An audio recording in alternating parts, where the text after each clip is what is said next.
This is the basic instruction on how to use the MagicEar fitting software. Once the software is open, this will be the first page you come to. You'll click on Client Info. So if you have previous clients in there, you will scroll down. So my next ID number is going to be 12. So you will type in 12. And then the patient's name and last name,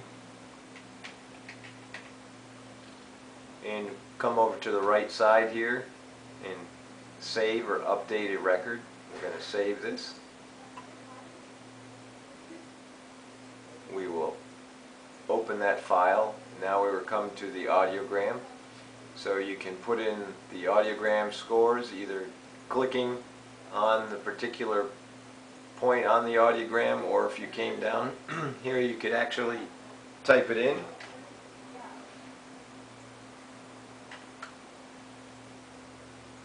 It's your preference there.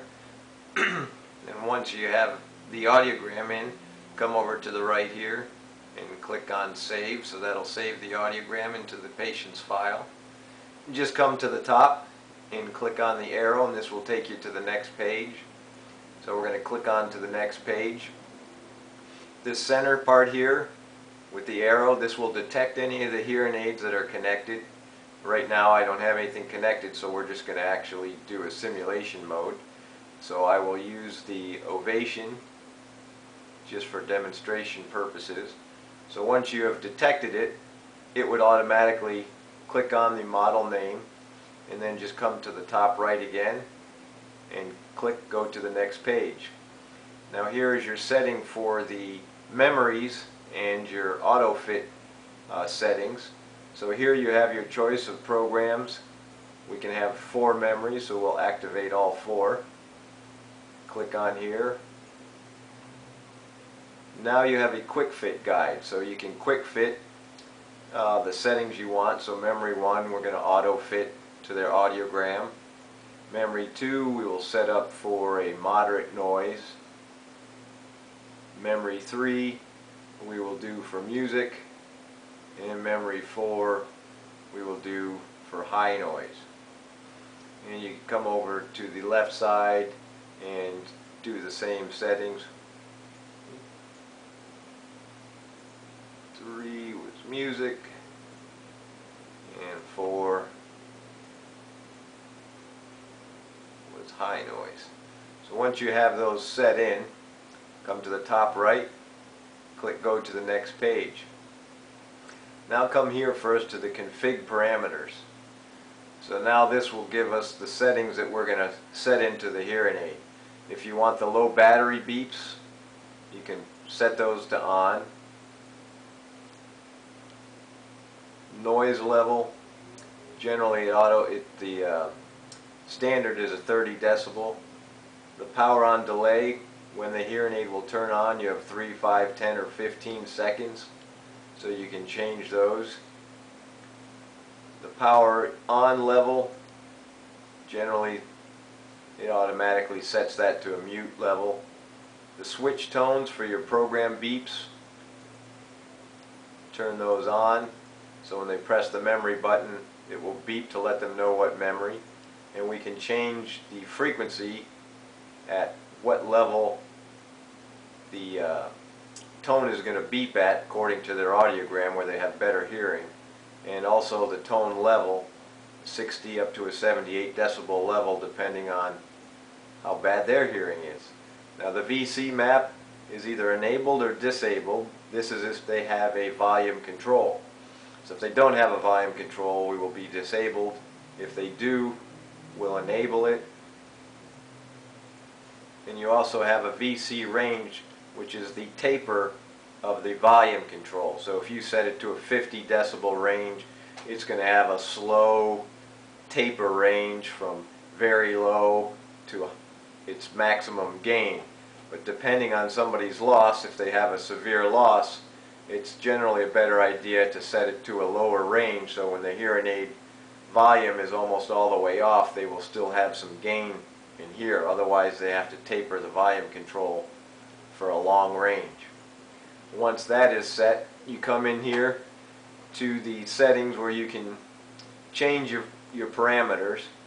The easy overall slider gain is right here. You can increase or decrease the gain across the whole range of the frequencies. Or we can come down here and set the power, gain, compression level, and knee point. So if we slide our mouse over each individual number, this is channel 1, 2, 3, 4, 5, 6, 7, 8. So say we want to adjust the gain and we're going to go in channel 1 or 2, it will highlight on the screen in yellow to tell you which channel area you are actually adjusting. So you can do the individual channels, or if we come all the way over here and we click all, it will highlight all of them and it'll adjust them all. So if we decrease, it's going to change all of them. Or if we just want to do, say here, channel 5, oops, click on gain, 5. That's giving me a hard time, maybe because I'm in simulation mode here.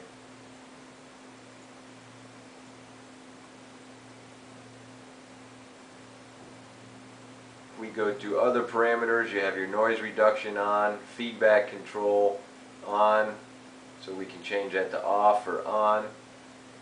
Same thing with the other hearing aid. You can change those on or off. Generally it's a good idea to keep them on so they don't have any problems with the feedback. You have your simple, which is just going to group the two different channels, 1, 2, 3, 4, 5, and 6, 7, and 8 together. So this will do channel 7 and 8, 5 and 6, 3 and 4, 1 and 2. Advanced gives you each individual one. The other parameters, the noise and feedback. And once we are done with here and you've preset everything, come up to the top, click next. Now this will give you like a doctor fit.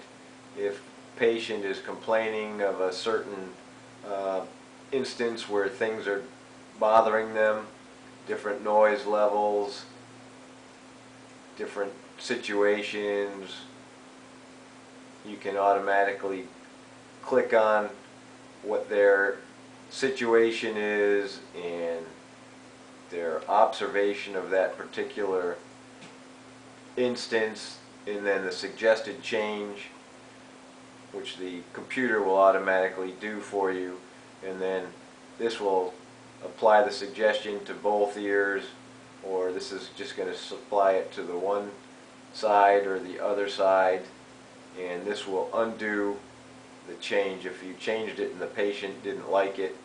So if you click on both, it's going to change the parameters in both ears. Then if we go to the next page again, this is talking about the data logging. It's going to give you their information on the different dating logging events. And if we click again, this is just a confirmation of everything we set previously. The low batteries on, the power on delay, switch tones. So that's going to give you all your verification of what you preset it to. Since I'm in simulation mode, it's not actually showing the load, but you will actually, there would be another icon, a BTE here, that you would click on, and it will save and burn all those settings into the hearing aid. So next time you pull it back up in the software to retune the hearing aid, those settings will be on there. Now if we go back and I show you, since this is the 8 channel, this also has the tinnitus noise generator. So in these mic settings, generally you're going to be on mic 1, or if you had directional mic, you would have a mic 2. But we're going to set up, say, memory 3 specifically for the noise generator. So that will give them a white noise across the spectrum. Or you can also have your choice, if they do have a hearing loss, you will have mic plus noise generator. And that's going to be the same thing as setting up each individual memories. So when we go into the fine tuning, up here gives us our settings for each different memory. So now I'm on program 1, Program 2, Program 3 we set up specifically for noise. So we can increase or decrease or increase the noise level, and we can also go into each individual frequency. If you have a general idea of the frequency where their tinnitus is, and you can adjust that particular frequency. So if they have just more of a high frequency problem, we can lower the other ones, the other areas, and just concentrate more on giving the white noise in a specific area to give them more gain for their tinnitus. And if we go to Program 4, this is if they, right now we're set up for a noise generator and hearing loss. So this is actually going to give them amplification for their hearing, and also it will increase or include a white noise in with it to help with the tinnitus. But with the amplification of the hearing, that generally also decreases their tinnitus because they're getting more amplification and it masks out the tinnitus. And then the same thing, you could go to the, always just come to the right arrow, and that's the easiest way to get to the next screen. And then, like I said, you would have the icon here, the gray BTE, that you would click on to finalize it, and it will save those settings into the hearing aid. So it's pretty straightforward. You can always just click on the arrows to go back to the previous screens. Here, this is going to tell you, because I'm going all the way back, that it's going to save this to the database, and we're back to the original screen of detecting the hearing aid. So you can just toggle between the screens to go to the different settings, or you can come up here. We want to tune the hearing aid. It's going to take us right to the presets of tuning the hearing aid. And then here you have your MPO, gain, compression, and knee point that we can click on, changing all the knee points. Same with the compression, changing all the compression levels, the gain, the MPO, and you just have these little tabs down here that take you to the other parameters. So that's generally pretty straightforward and pretty explanation on it. If you just kind of play around with it and learn it, it's not too difficult. Thanks.